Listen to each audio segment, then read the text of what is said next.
Hi guys! Kamusta kayo? Welcome back to another video. And for today's video ay share ko sa inyo kung ano ang binigay sa amin kanina. Kasi kanina nagpa-register kami ng birth ni baby. So birth certificate, parang UK birth certificate. So ayan, pumunta kami sa Cheltenham Register's Office. Kailangan mo magpa-book kung pupunta ka doon. Magbayad ka na lang ng online. At ang pagpabook din is online, and then ang pagbabayad is online. So, dalawang copy yung kinuha namin. So, dalawang copy is 25 pounds. So, nabook ko na siya a week ago. So, kanina kami pumunta around 11 o'clock. So, andito na ito yung binigay nila. Folder for the birth ni baby. And, ganito yung itsura ng parang birth certificate niya. So, ganito yung itsura ng birth certificate niya. So, ayan. So, birth. Ayan siya. So, yan yung itsura niya. So, dalawang copy yung kinuha namin. So, ayan. Ayan siya. Then, and meron silang pa-gift.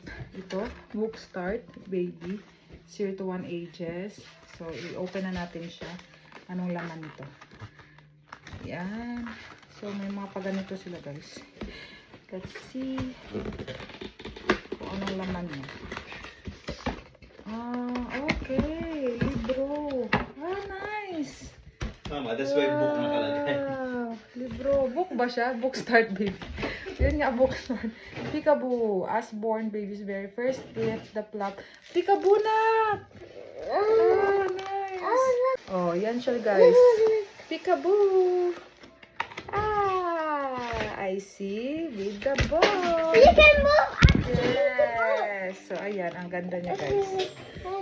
Then, ano pa? Dito is, ano pa yung laman ito? Ito siya. Then, may, ito siya. 0 to 3 months milestone. Yan. Sharing stories together. So, 3 months. Ayan siya. Ayan sa kabila. The journey starts here. Ayan. So, yun. Laman niya, guys. Yan. So, thank you, Lord. Ayan siya. May palibro sila. So, yun na, guys. Thank you so much for watching. And see you on our next one. Bye-bye. God bless.